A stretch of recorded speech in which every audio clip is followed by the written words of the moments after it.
Well, everyone, it's Shane Kanto, your Wasteland review, and welcome to Wasteland Talks, my weekly talk show where I talk about whatever the hell I want. And this week, my friend Dave, who this is, I think, Dave's first time talking about like movie stuff, because we've been on doing a lot of baseball. We're going to be ranking all of Disney's live action remakes. And in no particular order, these are all the films that we included here as options. So we got Dumbo, The Lion King, Christopher Robin, Mulan, Beauty and the Beast, The Lady and the Tramp, Aladdin, 101 Dalmatians, Alice in Wonderland, Maleficent, Peach Dragon, Cruella, Cinderella, and The Jungle Book. And it's interesting because I think the three big ones that are still coming are Pinocchio, that comes out in September. We got Hercules, which is going to be directed by Guy Ritchie, who also did Aladdin, and Lilo and Stitch. So interesting to see where those are gonna lie. But Dave, looking forward to chatting some Disney movies with you because this was your idea, actually. It was. Thank you for having me on for it. I'm excited to finally do an actual movie video with you. Yeah, which was fun too because we had a movie night last weekend and actually watched Maleficent and Peach Dragon together. So Dave had some watching to do. I will admit, one of these movies I have not seen in legitimately years. And I think that's like context. I think it's easy to figure out which one it is. I probably should have rewatched it, but what we're going to do for this episode is I'm going to let Dave go through his rankings from bottom to top. We'll talk about each of the movies a bit. And then once Dave's done, I'll just do my rankings. So it's less confusing going back and forth between like 14 movies. So, but Dave, let's start at the bottom. So what's at your bottom? All right. So I'll preface this by saying this is a very subjective list. So very much kind of ordering them and how much I liked them from bottom to top. And of course, it's never easy, but we're going to give it our best shot here. Mm-hmm. So I will go ahead and pull up my list. All right. So starting at the bottom, I have 101 Dalmatians.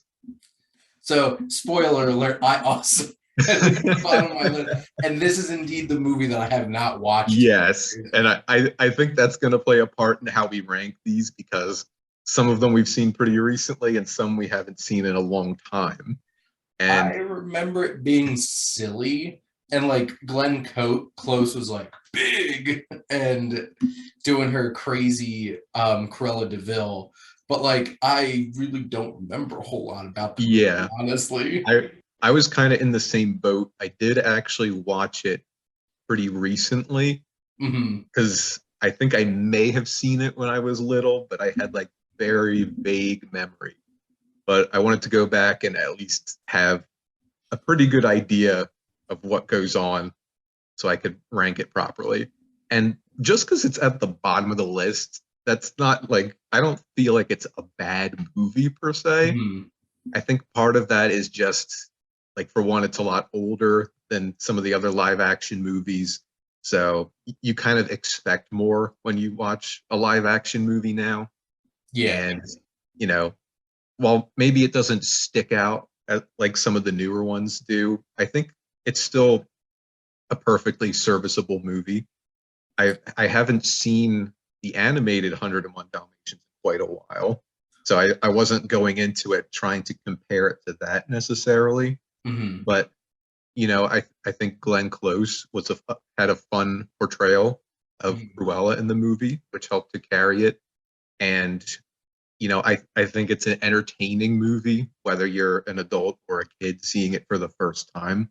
I didn't feel like it was super boring or anything like that. It at least kept my attention, and you know, it's not like I would never watch it again.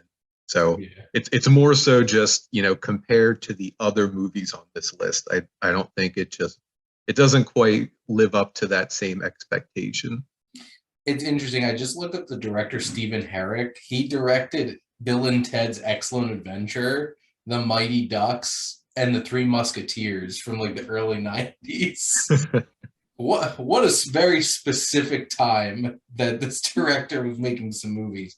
What's interesting is like I look back at the cast, and like this is a really great cast. Like looking back, and like as Jeff Daniels, like obviously you mentioned Glenn Close, but like Jolie Richardson, so like they're your two main characters, and Hugh Laurie and Mr. Weasley, Mark Williams, are Jasper and Horace. So like it's a fun cast. I just don't recall this being like, I could definitely remember like this was like silly fun, and I probably really enjoyed it as a kid because I had this on VHS. So watched this a lot.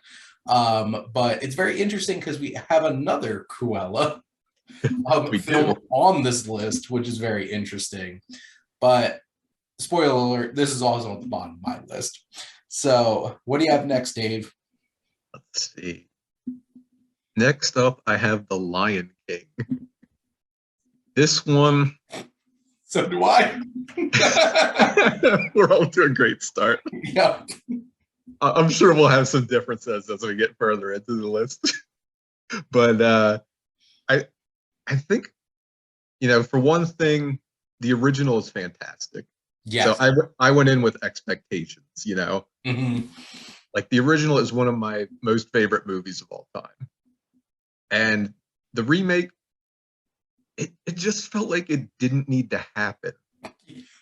Like, it feels like it just treads a lot of the same ground, but not as well.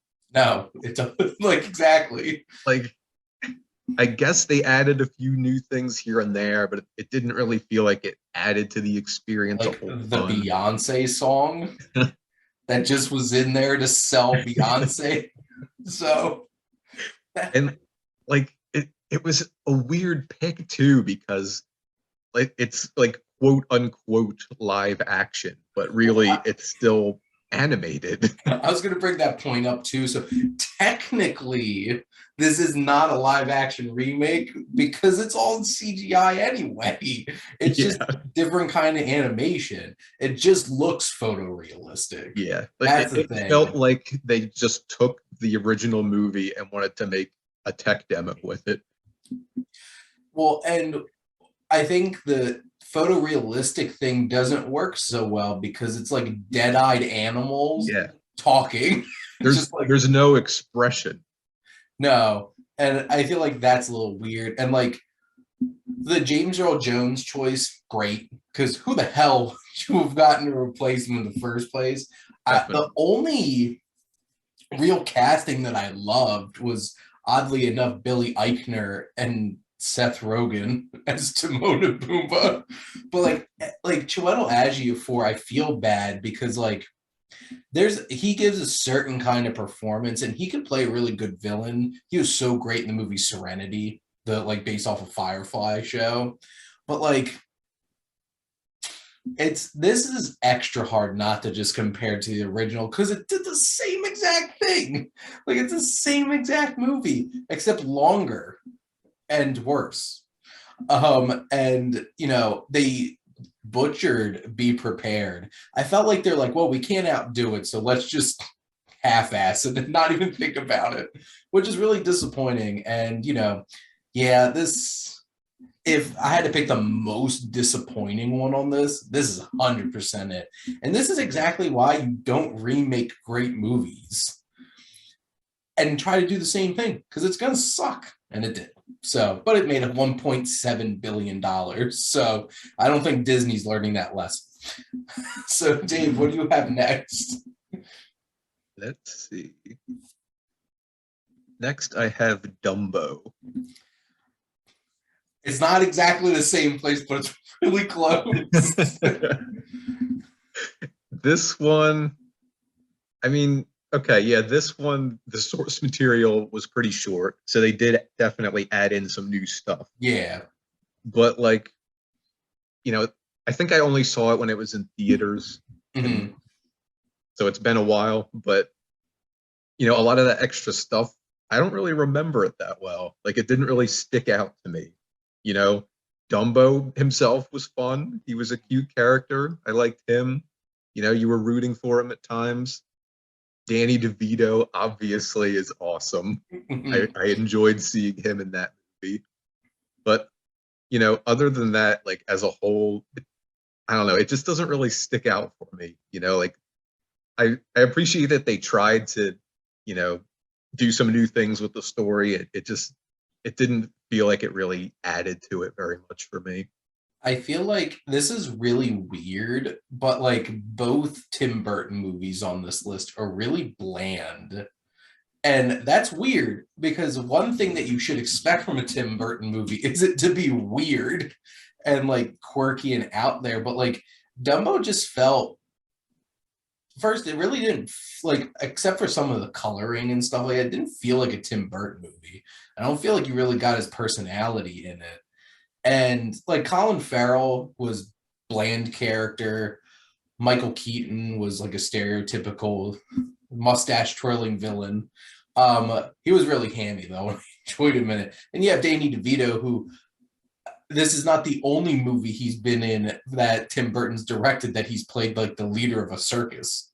I'm just like, wait a minute, because he did it in Big Fish too.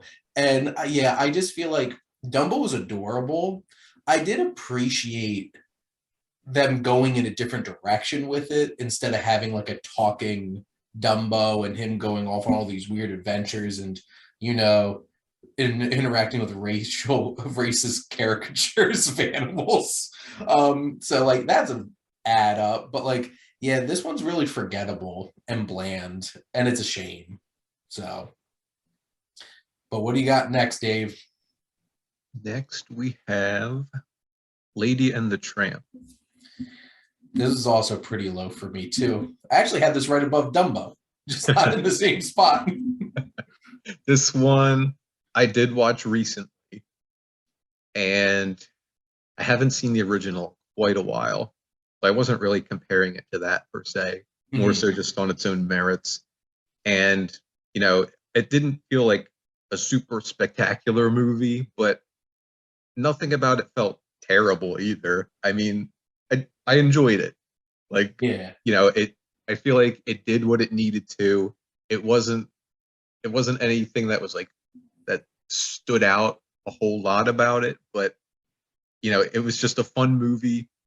I might watch it again sometime. It's not something that made me go like, wow, I want to show this to other people and see it again and talk about it, sort of thing, like some of the higher ups on the list. But like, for what it was, I enjoyed my time with it. Yeah, I feel like this one 100% felt like a Disney Plus original movie. And like you could definitely tell they had to pad the runtime with this because like Lady and the Tramp definitely was a shorter movie. And you could feel it, like some of the stuff that they added in and tried to pad it. But like this is like the most inoffensive and middle of the road movie I feel like out of any of them. So like, and that's the thing, I didn't really talk about this to anybody after I watched it, and I don't think anybody else watched it unless anybody who was like diehard watching everything that popped up on Disney Plus when it launched. So I definitely get that, and I definitely understand why that's like middle of the road, maybe towards a bit to the bottom. But what do you got next? Let's see. So next, and I bet this one's going to be higher on your list. Or no, wait, getting ahead of myself. Number 10, I have Alice in Wonderland. I had it lower. I had that right below Dumbo. Okay. So like I mentioned before, like I don't know about Tim Burton and remaking these Disney movies, but I just don't think he should. Honestly. Yeah. I mean, I could see putting this one lower too. Like the past couple we've gone through are kind of like a toss up for me. This one I did also watch recently, so maybe that's why it sticks out to me a bit more. But I do appreciate some of the direction Tim Burton takes, even if it's not his greatest work. Yeah. Johnny Depp was a fun character in that movie. Honestly, who else would he have cast as that? As a Mad Hatter? It's a Tim Burton movie, of course. He's going to cast Johnny Depp in it. And I guess I just enjoyed kind of like how it felt different from the original. Like I don't think that made it better per se, but I Mhm. appreciate that it tried something a little new. This felt like a Tim Burton movie, except unfortunately, like later in career Tim Burton Hmm. movie. But it's interesting because this and some of the other ones, like quote unquote live action remakes, this is really a sequel. If you really take a step back, because it's Alice older coming back to Hmm. Underland. And it incorporates some of Through the Looking Glass too, because it has like Anne Hathaway's character and stuff like that. The Jabberwocky's in it, Christopher Lee. I do get a kick out of we're gonna Fezzelwhack most vigorously. But like there's certain things and like also Alan Rickman as the caterpillar, that was like A+ casting. So like certain things and I do really enjoy. I just feel like some of the other ones are just bland and forgettable. There's certain things about this I'm like, what the hell were you doing? So like there's more like things I dislike about this movie than some of the other ones, but there's also things I do really enjoy about it. And like I've legitimately seen this like 5, 6 times. So like I know this movie pretty well. I just feel like it's weird and overstuffed and convoluted and just like I don't know exactly what they're trying to do with everything, but it kind of just plopped out and made $1 billion. So that's why Disney's been doing all of these because it's like, oh crap, we can make $1 billion off of just rehashing our movies. Bam. And the rest is history and why we're making this list. Dave, what's next on your list? Okay. So next, and I bet this one will be a lot higher on yours, but I have Pete's Dragon. It is indeed a lot on my list. So go ahead, Dave. And I think, objectively, I think it's a very good movie. Mm-hmm. Just there are a lot more probably fueled by nostalgia, which is that I have high on the list. I don't think anybody saw this movie with a ton of nostalgia. Yeah, I never Part even of saw the it. original. So, you know, I think it's a very well done movie. Like I don't really have anything bad to say about it. I think too also, of the movies on this list, this one will be towards the top as far as something I'd recommend like for a family to watch together. Mm. So like in that sense, I think it's a fantastic Disney movie. And like whereas a lot of the other ones on this list, I feel like they pander more towards the people that grew up with these movies. Yeah. And like if you were going to get a kid to watch it, I'd just say have your kid watch the original. Yeah, But don't have this your kid one, watch the original Peach Dragon. yeah. It's weird. It was from a very specific time in Disney. And this is the thing. These are the kinds of ones they should remake. Yes. And Agreed. this is also another interesting one because technically the original was live action. It's just the dragon was animated, like actually hand drawn animation. It was silly, and I looked up the trailer for it. I'm like, oh my god! But yeah, this is one of the most earnest movies on here. There's just such a wonderful heart about it. It's a beautiful movie too, and I think the CGI with Elliot is amazing. Um, there's a couple of bland characters like Wes Bentley's just a guy. But I do think it's interesting how Carl Urban turns out to be not just like a just straight up horrible person. Like in Mhm. the end, like he winds up like almost sacrificing himself for his family and stuff like that. It's just like I could see that. And like Robert Redford's great. Love Robert Redford. But yeah, it's definitely one of the simplest movies on the list. Cause like Mhm. this has the most bare bone stripped down kind of story, honestly. Some of the other ones are like, you know, big and bold and stuff like that. And this is just like a beautiful little film. So, but just Disney. So it's not that little. Yeah. So, what do you have next, Dave? Next is Mulan. I think ours are pretty close together, honestly, for this one. Yeah. This one, and like as I was putting the list together, and I haven't seen this one since it came out, which, what was that, only 2 years ago? Yeah, I think 2 years ago at this Yeah, point. but I was honestly disappointed it was this low on the list, because that is like, if not the most favorite, like one of my favorite Disney movies, the original. Mhm. And it seemed like a very excellent choice for live action.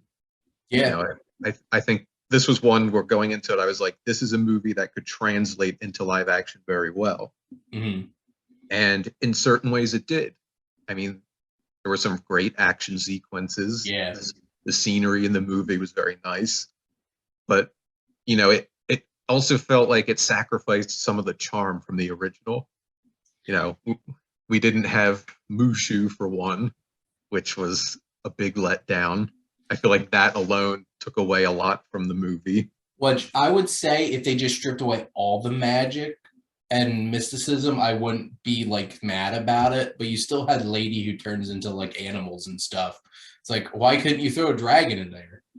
Yeah, like, like you got to be all or nothing on this. you're 100% right. This legitimately should have been one of the best choices to make into a live action movie. And I think the hardest thing for a lot of people and for people's enjoyment is that this is not the same Mulan that you watched in the 90s because it doesn't have the music. It cuts out Mushu. It's much more of like a big budgeted live action, bits of martial arts, but like tons of action. And it's a war movie. And the Mulan, the animated movie, is too, but like, yeah, you have Mushu, you have those elements that kind of lighten the mood. This really isn't that. And I do like a decent amount of things about it, and I really enjoyed it. I like this movie way more than most people because I saw a lot of people hated this movie. Did I love it $30 that I spent to get it on early access? Yeah. No. I would have to love a movie to be like, yeah, this is worth me spending $30 to watch this early. But like, I think it's a fine film. And obviously, this one really got hurt by COVID. So Yeah. yeah, just like dropped on Disney Plus, but and also all the controversy going on behind the scenes with like where they filmed some of this with like atrocities happening in China and stuff like that. I'm like, awkward. But Dave, what's next? We're at number 7. I have Aladdin. It was funny. Aladdin was right on top of Mulan on my list too. Yeah, these ones were pretty close for me. But this one of the things when I left the movie was like some of the new stuff they added I actually liked about this film. The biggest thing for me was the more fleshed out role they gave Jasmine. So much more interesting in this movie. Yes. And I love Naomi Scott. She's great. Yeah, she did a great job with that. I know some people going into it weren't like thrilled with like having Will Smith as the genie. And to be fair, like how can you live up to Robin Williams' genie? Yeah, that anyone who they cast in that role was just not going to be a fair comparison because like Yeah, he literally transcended the movie. Like he was so amazing in it. But I thought Will Smith did a great job being Will Smith Genie. yeah. And that's exactly it. He didn't try to be Robin Williams. Mm-mm. He tried to be Will Smith, and it worked out well, I thought. Mm-hmm. So I mean, the original again is one of my favorite movies, and Yeah. I don't think it's as good as the original, but I feel like this one was still pretty good.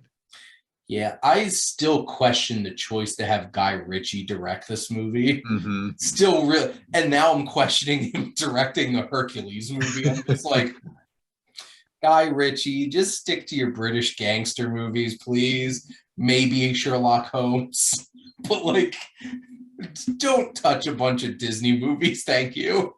I don't. There's certain parts with some of the musical sequences where I'm just like, like I don't know if this guy really knows what he's doing directing a musical because it's a hard thing to make work. directing a musical, and I love Jasmine's song, Oh but yeah. the actual scene made no sense. Like her walking around there, like, wait a minute. Like, there's no logic to it at all. And also, justice for Jafar, because boy, did they make him handsome, but he was he sucked. There's no charisma in this Jafar. He wasn't creepy. He wasn't like Jafar is one of the best Disney villains, and he definitely was not in this movie. And I think a lot of people were disappointed by I love Alan Tudyk, and boy, can he make animal noises. But like Iago didn't talk, and then he turned into a dragon, something at one point. So it was basically him just being a parrot. So definitely Jafar and Iago were like the downers for this one. And did I love the fact that they had like a love story in there for Genie? I could have had that or not. That could have just been cut out of the movie. But like this does have a lot of stuff going for it, which is also why I think this made over $1 billion. Disney just print money now. Alrighty, Dave, what's up next? Let's see. Number 6, I have Christopher Robin. The more I think about this, and the more I think about this movie, I think this probably should have been higher on my list. This one bounced around a bit for me as I was making mine. There's some great parts of this movie, but I'll let you go first. So, I mean, part of why it's like one of the movies I enjoy is obviously Ewan McGregor. That's a big bias for me right there. And, you know, I did appreciate that, you know, it kind of looked at it from a perspective of a grown-up Christopher Robin. I thought that was an interesting twist. And looked it. Yeah. More or less. I did like you know, I felt like I could kind of relate to his character, you know, someone who's growing up and going through what he's going through. And, you know, he's got like his old pal Pooh Bear and his friends there to kind of like give him some perspective when he's having some trouble. So, I mean, you know, I guess it could be a little slow at times, and the character designs, I felt like they could have popped a little more. I thought it was an interesting choice to make them look like actual toys. But like a little awkward looking toys. Yeah. Oh, Pooh was a lot in this movie at times. I'm just like, come on, man. You're doing Christopher Robin dirty. You're just being a handful. And I feel like you're just doing it on purpose. But he was hilarious. And Brad Garrett as Eeyore is a whole mood. And he stole the show. I remember sitting and watching this movie in the theater and just being like, damn, Eeyore knows what's up. And like Ewan McGregor's charming as hell, so like that works too. This is one of those ones that like you take your mom to go see. You could take your mom to go see Christopher Robin because it just, and I think I did. I think I did take my mom to go see this. It's such a charming little film, and it's similar to Pete's Dragon. I think it's one of the more low key kinds of ones. There's no fire breathing in this one. They did pull that out in Pete's Dragon. But like this, it's pretty low stakes and low, like just a small little kind of film. And I like that. And they did pull back on the Tigger, which was probably for the best, because I can imagine he probably would have got so annoying in this movie if he was in it anymore. But like, I think it's a sweet little film. Alrighty, Dave, what's next? Okay, we are entering the top 5 now. This one, I bet this one for sure will be higher on your list. At 5, I have The Jungle Book. Yep, it is indeed higher on my list. So this one, I think this one too, I hadn't seen since it was in theaters, but I very much like to watch it again because I did have a lot of fun with it. Literally in my head. I know probably when I think back to it, the thing that like sticks out to me that was like my favorite part of the movie is when they were singing Bare Necessities. It's like I felt like I was a kid again when that scene started. Like the nostalgia hit me super hard, and like I felt like the characters, like Baloo and Bagheera, like they did a great job of like bringing those characters in for a modern audience. I felt like a lot of like what made those characters great in the original carried over with this version of them. Oh, Bill Murray, if he was an animal, would be a big lazy bear. He would. He was a perfect casting choice. Bears don't hibernate in the jungle, Baloo. We nap. We nap a lot. It's like Bill Murray was a whole thing in this movie, and Ben Kingsley was great as Bagheera, and Idris Elba Shere Khan, like, Oh yeah, legit intimidating.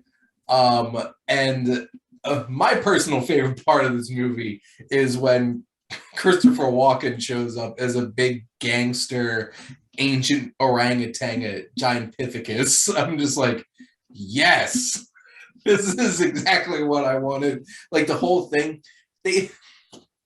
What kind of Disney movie do you walk into when they shoot King Louis like he's Marlon Brando from Apocalypse Now? I'm just like, this is a whole other level of like Jon Favreau loves movies, and he's just like, man cub, have some of the papaya.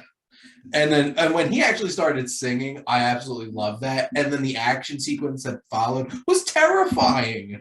oh yeah. Like that whole chase through his temple was terrifying. I'm like, wouldn't you be scared, Liz, running away from like an orangutan that's like 20 times your size? Yeah, I feel like each of the antagonists stood out so much better in this than they did in the original. Yeah, like Shere Khan's a stuffy British man in the original, and then they went very much like going for like that jazz feel for King Louis in the original one, which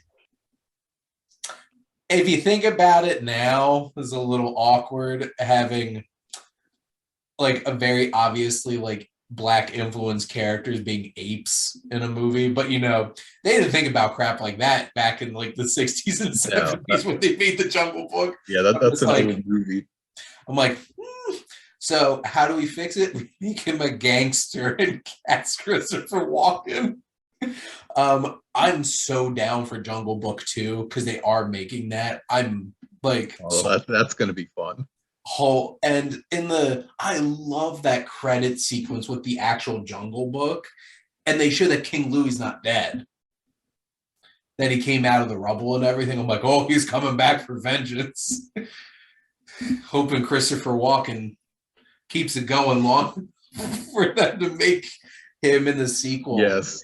I'm starting to worry about all of our older actors as Paul Sorvino died today as we're recording this. I'm very scared for all Italian American actors out there of a certain age. They're taking all of them. I'm like, if Joe Pesci winds up passing away, I'm going to be like devastated. But like Jungle Book, this is the perfect example for me of like the original Jungle Book is just a silly 70 minutes that has no point to it. Remake those movies. Stop trying to remake like Lion King and stuff like that. Oh, I completely forgot. Little Mermaid's getting remade too when we were talking about it at the beginning. So soon they're going to run out of Disney Renaissance movies to try to remake, and then we could like relax a little bit. Then they're going to have to start going into like the 2000s and remaking Treasure Planet, and which that would be amazing. If they remade Treasure Planet and Atlantis, yes, like, why aren't you doing those things? Criminally underrated movies. Criminally. I don't know how I'd feel about a live action Emperor's New Groove. I don't know if I want that. But like, there's some other ones, like, there was just a time there in the 2000s where I'm like, Home on the Range? Like, don't know, Disney. All right, Dave, keep it going. All right. So the rest of these, I'll say, kind of like the common theme between each of them. In addition to some of them having nostalgia, I feel like we're driven by the main actresses in each one. Okay. I feel like that's what put them so high on my list. So at number 4, I have Maleficent. This is definitely one that's a lot higher on your list, and I'm not surprised after we watched it, because I think we all had, like, I legitimately had a lot of fun watching this movie. Mm-hmm. I do think it's a flawed movie, but I also think they do a lot of interesting things in this movie. Right. I know, like, it may not rank super high if you look at it objectively, but I think it was really fun to watch. As you said, we did just watch this recently. I feel like Angelina Jolie does a fantastic job as Maleficent. Mm-hmm. I do like the dynamic that she has with Aurora. And I feel like, honestly, so from a story perspective, I kind of like this better than Sleeping Beauty. Oh yeah, I barely remember the original, so I was just going off of how I felt about this on its own, and like this is probably better than like you said, better than Sleeping Beauty. I feel like it, what it adds to the movie really helps flesh it out.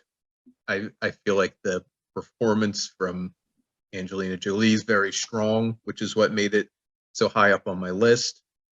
I did like the ending very much, like how I know we were kind of comparing it to the ending of Frozen when we were watching it. Yep. But I was a fan of the how Frozen did that, and I was also a fan of how Maleficent did it. And a lot of these movies have like a very cliche ending where they need some prince to come in and save the day with true love, and it's funny because like the prince character in this movie, like you could say he didn't even need to be there really. To be perfectly honest, he didn't. But I feel like in a way that kind of makes it better because like it's kind of driving home that point of like he doesn't need to be here. Yeah, the most heroic guy in the whole entire movie is the Raven. Oh yeah. Yeah, so it was an animal. Yeah, he put in work. Yeah. He's a good familiar. Like he puts in a lot of work for his master. And I actually like him as like a character. He was a fun time. And I like how they made the pixies so unlikable and so annoying. And Stefan was just horrible. I'm like, Sharto Copley, you're a bastard. Yeah. He got what he deserved. He really did. Really did. All right, Dave. We're getting to the top now. All right. So number 3, keeping with the theme of villain main characters, I have Cruella. This was also Cruella was my number 4, so this is really close. Okay. Yeah, this one again was driven heavily by the lead performance. I thought that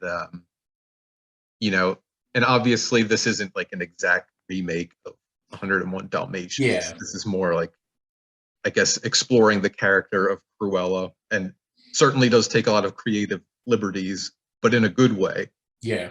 Like this one, I felt very strongly like it didn't even need to be like tied to any Disney name. Like it just stands on its own as a really good movie.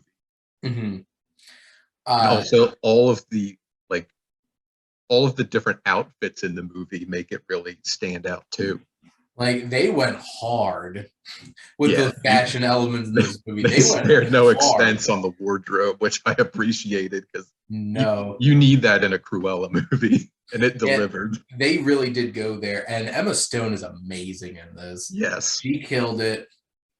Paul Walter-Hauser, who's Horace. Horace is the like the heavy set one, right? He was hilarious. Oh yeah, and Emma Thompson. She's amazing. I love Emma Thompson. And she was so despicable. And like You know what's funny? This kind of felt like, speaking of despicable, this is like the Despicable Me kind of story, where it's like you got a villain who's your main character who takes on an even more villainous villain. And yeah, Cruella was pretty great. All the music I think was great. I know this is from the same director who did I, Tonya, which is such a great movie. And you could tell he has a flair for like potentially very unlikable people and finding like the likability in them and the sympathy for them. Because like that's about Tanya Harding. And like by the end of that movie, you actually feel bad for her. And I'm like, damn, everybody just hated you. And now everybody hated Cruella DeVille. I do feel like this has to be a different Cruella because there's no way I see Emma Stone winding up like slaughtering puppies.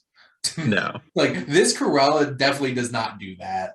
And like at some point on some level. But alrighty, so what are your top two? Okay.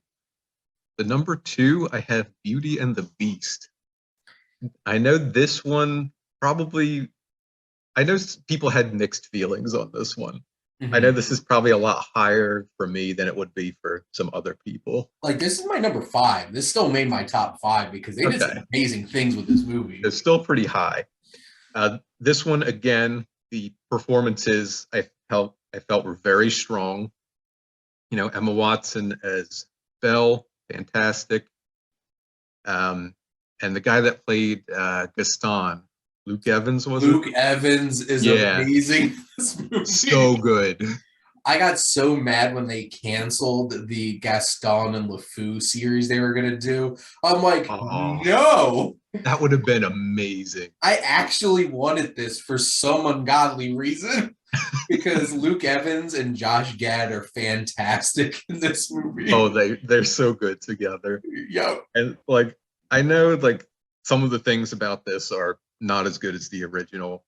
The original obviously was much better in the songs department. You know, that there's so many classics you get from it, but I feel like the tricky thing was it's like Emma Watson can't really sing super well, so they had to auto-tune her a lot. I'm just like, yeah, she's a great actress, but like they had to sacrificed the singing to have her in the movie, I feel like, which is a little disappointing. To be fair, I was okay with that. Like when it comes to the live actions, it's like if I want to see it as a musical, I'll watch the original. Like I'm okay with them going in the direction with the live actions where they focus more heavily on, you know, having it being driven by the actor performances, which I felt is what this movie did, and it did pretty well. Well, and Dan Stevens, as great as the Beast, it still was weird looking at the Beast in this. Yeah, what's even weirder is the behind the scenes and seeing the suit that Dan Stevens had to wear. But he's great, and the song Evermore is a showstopper. Like that is one of the best additions they put in this movie is that song. And that's the thing. They fixed a lot of the criticisms about the original movie. Like Beauty and the Beast is one of my favorite animated movies of all time. It's one of my favorite movies of all time. But there's some stuff about it where it's just like when people joke at Stockholm Syndrome, the movie, I'm like, you're not wrong. And like, I appreciate little things like one, the fact that the Beast was turned into a beast when he was an adult. Because that witch turned like a 10-year-old into a beast in the original. I'm like, that's just mean. Yeah. And like, I know this is a French fairy tale and that's pretty effed up, but probably not for French people. But like comparison to most French stories, that's probably not that bad. But like, I just feel like that was really mean spirited. But like here, he's just a douche at the beginning. So it's kind of like, well, you kind of had this coming. And there's certain things I did really like about it. And like, I did love the cast. They did some great casting in this in general. Like, Ewan McGregor and Ian McKellen are great. But yeah, Josh Gad and Luke Evans are just so great in this movie. I love Kevin Kline too as Maurice. He's a different kind of Maurice than the dad in the original, but like I think, like, especially the mob song, they did an amazing job with that. Like, there's some legitimate great things about this movie. So I think, I think when people have more time away from it, I think they'll enjoy this movie a lot more. But a lot of people did because I'm pretty sure this made $1.4 billion. So there you go. At least they paid their money to go see it. And then I guess number one. Yes, last one on the list, and number one on my list is Cinderella. They did such a good job with this movie. They did, and this is one that again I just watched recently, and I haven't seen the original in a while, but I can still remember it fairly well. So I was, kind of comparing it to that in my mind. But like, and again, obviously, one of the things I felt was very strong for it was, again, the lead performance added greatly to the movie. Lily James. Lily James was fantastic as Cinderella. And I feel like I put this at the top too, because like in my mind, like this to me is like a prime example of what I expect a live action remake to be. And like it didn't like do a ton to like completely overhaul the movie. Like it was still faithful to the original, but like the things that it did add to the movie helped to improve it. It didn't feel like any changes they made like were for the worse. It just took a good concept and added on top of it. So I think it's like this is like the example I would go to if I say like when I imagine a live action remake being done the right way, this is what I look at.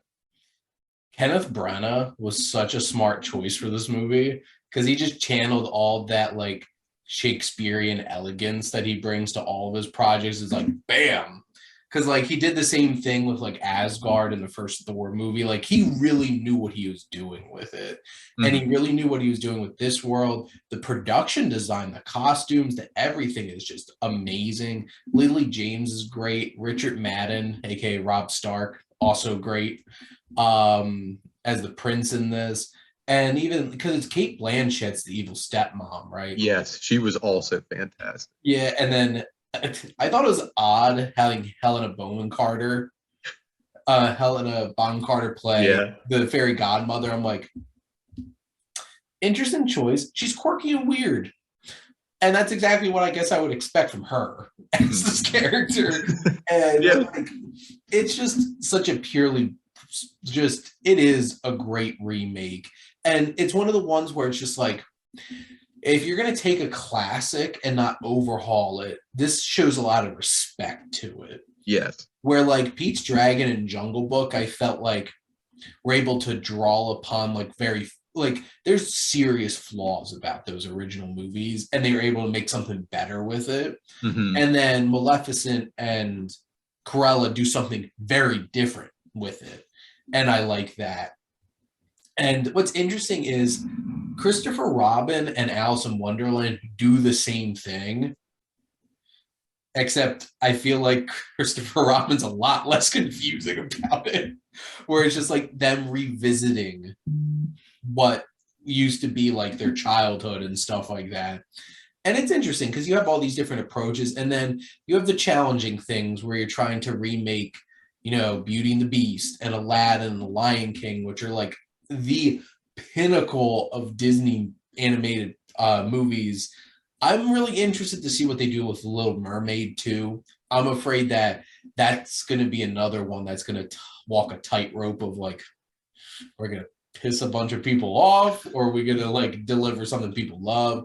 Because I do think the Beauty and the Beast is the best version of that. And Lion King's definitely the worst version of that. Just Lion King felt so, and which was really disappointing because it was Jon Favreau. After Jungle Book, I expected so much more too, and that was really disappointing because he's a great director. He made Elf, he made Iron Man, he made Jungle Book, and then Lion King. Kind of just like it's odd. Like you see those two movies, and you almost think like Lion King came out first, and then like they looked at their mistakes on that and did better with Jungle Book, but it was the other way around. Yeah, they made Jungle Book and did a great job, and then they're like, I don't know. That was like the easiest coasting to 1.7 billion. Yeah, I think we ever did. So just in summation, my list. So at the bottom was 101 Dalmatians, The Lion King. I had Alice in Wonderland a little bit lower. Dumbo, Lady and the Tramp. Maleficent was a lot lower for me from like, and I did like, my perspective is I did look at these as like films a lot too. Mhm. And Maleficent like moves so quick through everything and just like beep beep beep beep beep beep beep. But like it's a legitimate fun time. I enjoyed watching it again, and I do want to watch it again at some point. Christopher Robin, Mulan, Aladdin, Beauty and the Beast, Cruella, Cinderella, and then my top two, if you couldn't from how I was talking about, is Pete's Dragon and the Jungle Book. So lesson to be learned: do Jungle Book and Pete's Dragon kind of stuff. Like, where's the Black Cauldron? Where's that movie? I want that so bad. I want that too. Yeah, I read that whole book series, and I don't read books that often. It's just like, see, those are the kinds of things that are like right for it. Yeah, And eventually they'll remake every single one of them. Oh, they're working on a Snow White one too, aren't they? But now they're not going to have dwarves in it. what? So I think they're going to have other mystical kinds of creatures because, like, it's a different time. It's not the 1930s and being like, yeah, just have a bunch of dwarves in it. It's just like Snow White and the Seven Elves. It's like, speaking of Disney movies, it's like Pirates of the Caribbean where they have the 7 pieces of 8. And it's just like, those aren't pieces of 8. Oh, what did you want us to call it? The 7 pieces of random things we had in our pockets at the time? So I feel like it's going to be that. It's going to be like 7 Snow White and the 7 random magical creatures or critters. I don't know. We'll find out. We'll see when it comes out. Because I know we will. You know what? We're all going to see all these movies that are coming out, no matter how much we want to complain about Disney remaking all their. See, they keep doing it because Lion King made $1.7 billion. So, and we're the problem. Yeah. We're the ones enabling them. But Dave, thank you so much for coming on. This is a fun idea. This was fun. Thanks for having me. And thank all of you for tuning in and always supporting your Wasteland Reviewer.